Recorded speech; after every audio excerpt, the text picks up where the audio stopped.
तो आज हम बात कर रहे हैं एक ऐसी मशीन के बारे में जिस मशीन की जरूरत जिंदगी में कभी भी किसी को ना पड़े तो ही बेहतर है। दोस्तों, जैसा कि आप सभी को पता है, दुनिया के 150 से ज्यादा ममालिक इस वक्त कोरोना वायरस की चपेट में हैं और हर देश का हाल यह है कि वहां पर कोरोना के पेशेंट बढ़ते ही जा रहे हैं। कोरोना वायरस की वजह से अब तक लाखों लोग संक्रमित हो चुके हैं और लाखों लोग मरने के कगार पर पहुंच चुके हैं और सैकड़ों लोग डेली मर रहे हैं। तो दोस्तों, कोरोना संक्रमित व्यक्ति को जो सबसे बड़ी प्रॉब्लम आती है वो क्या है? तो कोरोना संक्रमित व्यक्ति को सबसे बड़ी प्रॉब्लम आती है कि उसको सांस लेने में सबसे ज्यादा तकलीफ होती है और वो सांस लेने में कठिनाई महसूस करता है और ऐसे ही धीरे धीरे उसका सांस रुकना शुरू हो जाता है। अब आपको पता ही है, अगर किसी व्यक्ति का सांस रुकना शुरू हो जाता है और उस व्यक्ति को सांस लेने में प्रॉब्लम होती है तो ऐसी स्थिति में डॉक्टर उसको वेंटिलेटर पर रखते हैं। तो जी हाँ दोस्तों, आज हम बात कर रहे हैं वेंटिलेटर की, जिसका नाम इस वक्त सोशल मीडिया पर और हमारे जो मेन मीडिया है उसमें भी बहुत ज्यादा आ रहा है। वेंटिलेटर की इस वक्त पूरी दुनिया में बहुत ज्यादा जरूरत है, क्योंकि कोरोना के पेशेंट जैसे जैसे इंक्रीज होंगे बढ़ेंगे वैसे ही वेंटिलेटर की आवश्यकता भी उन देशों को उतनी ही पड़ती रहेगी। तो दोस्तों, आज हम जानेंगे कि ये वेंटिलेटर मशीन क्या होती है, ये कैसे काम करती है और इस मशीन का इतिहास क्या है। तो पूरा वीडियो आप अच्छे से जरूर देखिए। तो दोस्तों, अगर हम वेंटिलेटर मशीन की बात करते हैं तो डॉक्टरों के द्वारा किसी मरीज को बचाने के लिए जो सबसे आखिरी में सबसे लास्ट जो प्रयास किया जाता है, एक उम्मीद की जो किरण रहती है, वो होती है वेंटिलेटर मशीन।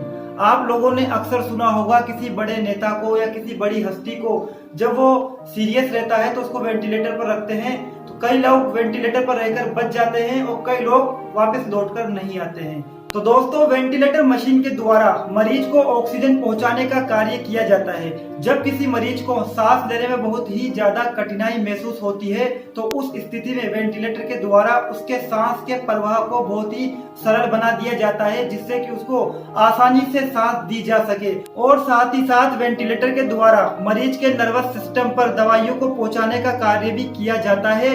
ये सब कार्य वेंटिलेटर के द्वारा ही किए जाते हैं। दोस्तों, अब हम बात करते हैं वेंटिलेटर का इतिहास क्या है। दोस्तों, अगर हम वेंटिलेटर की बात करते हैं तो सबसे पहले 18वीं शताब्दी में इसका एक दिमाग में आइडिया आया था। वो कुछ इस प्रकार था, एक व्यक्ति बहुत ज्यादा सीरियस था, उसको सांस लेने में प्रॉब्लम हो रही थी, तो इस प्रकार दूसरे व्यक्ति ने उसको कृत्रिम सांस दी और कृत्रिम सांस के द्वारा वो व्यक्ति बच गया था।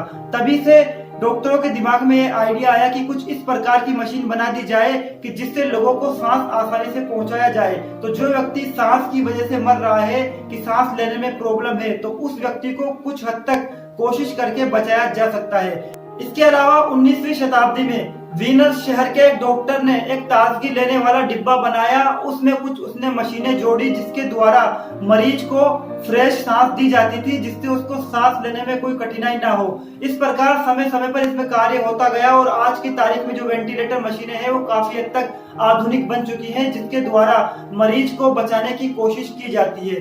दोस्तों, ये था वेंटिलेटर का इतिहास। लेकिन मौत बरहक है, जिसको जब मौत आनी है वो आएगी, चाहे आप वेंटिलेटर पर रखें या कहीं भी रखें। लेकिन मौत के कारणों को और जिस व्यक्ति को बचना होता है उसको कुछ हद तक वेंटिलेटर के सहारे पर रखकर बचाने का प्रयास हमारे डॉक्टर्स करते हैं। उम्मीद है आपको आज का वीडियो पसंद आया होगा। अगर वीडियो पसंद आता है तो इस वीडियो को लाइक करना ना भूलें।